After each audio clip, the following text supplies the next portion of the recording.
Hello, and thank you for welcome. Hello, and thank you for joining this continued series as we explore the different aspects of transformational leadership. You have hopefully had a chance to dig more into the ebook and the tips for being a transformational leader.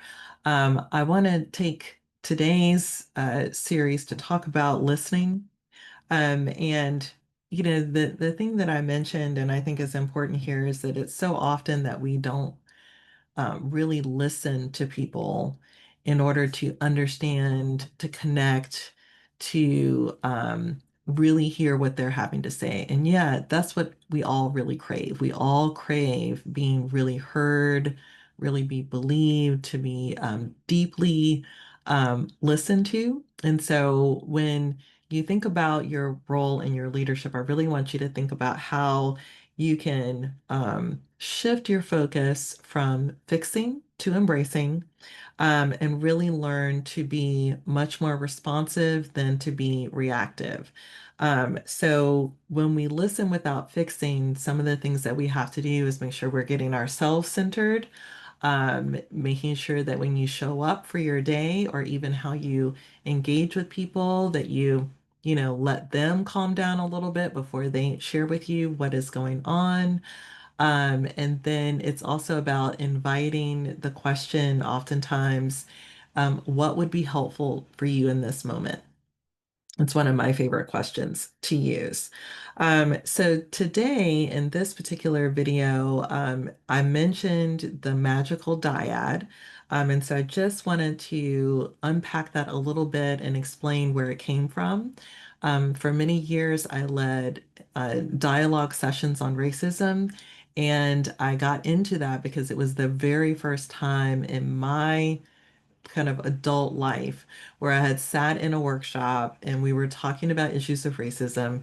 And I did not leave this workshop with a headache. And I realized that part of the reason I didn't leave with a headache is because they had incorporated what is called a dyad. Dyad is a fancy word for pair. And the structure of this dyad was literally to have one person be picked to talk for 2 minutes while the other person listened with all of their non-verbals. We communicate more non-verbally than we do verbally very often. And in many contexts, we need to be much more conscious of the way we listen because we listen non-verbally as well. So that often would mean not necessarily staring the person down, but looking in their direction. Many of us can probably relate to trying to have conversations with people and they are on their phone, and you're like, "Are you listening to me?" Right? Because they're looking at their phone.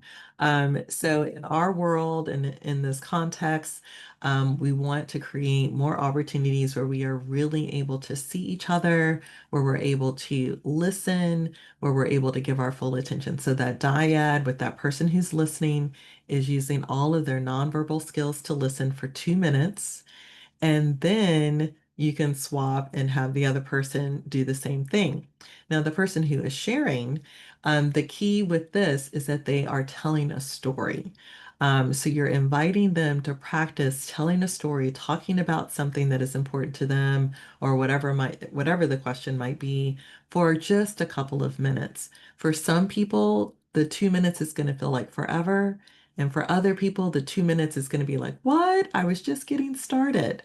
And this is great. It's important. One of the things that I often say when I am teaching people how to use this is I'm actually trying to help kind of set you up. I'm setting people up for connection. The using the dyad is a good setup for people to feel connected. We need in like a hour period of time to have been able to talk and be heard for about 10 minutes so that we leave that workshop or that engagement feeling like we've been heard.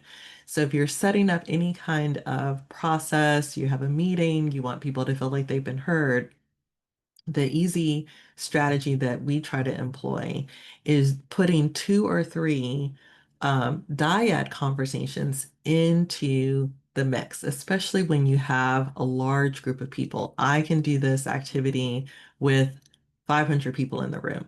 And it like changes the space, it changes the energy. People are like engaged and excited, and they just appreciate being heard. So I always encourage you as a leader to think about including a dyad.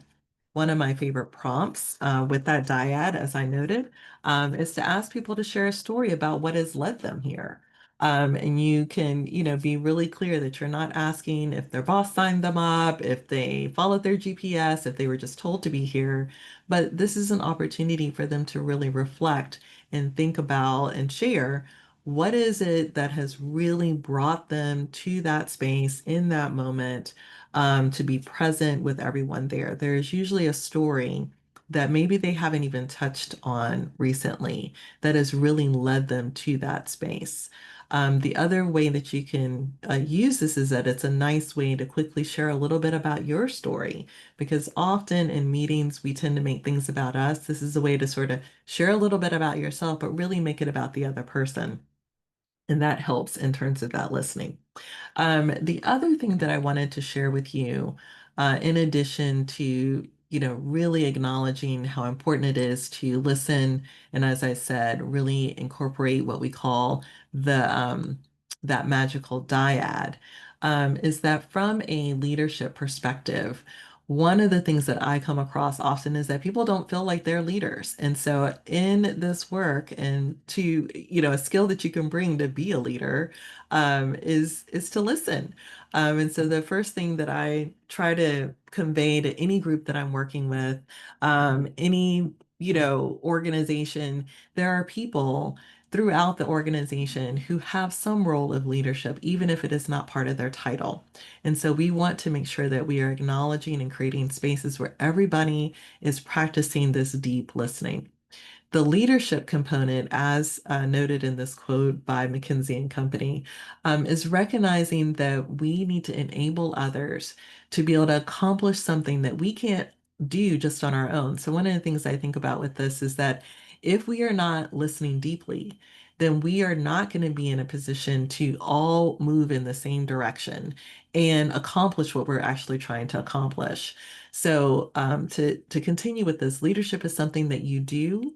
It is not something that you necessarily are, you know.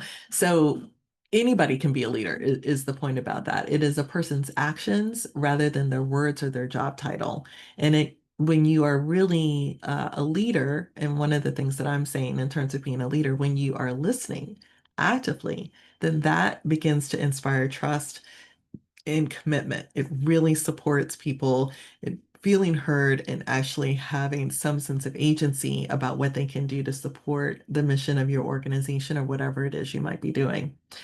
So another way to be thinking about this and why we want to be deeply listening, and I would love for you to add in a comment of whether or not what are your skills around listening? Have you ever used a magical dyad? Do you have a story to share related to that? Have you seen spaces in which it would have made a difference if people had stopped talking at people, like in a meeting, and actually took time to let people talk to each other? Maybe present some information or a story and then have them share with each other what is it that they're taking from the experience? What are they thinking from what's been shared? What would be some ideas of what we could do to move forward? All of that would be really helpful.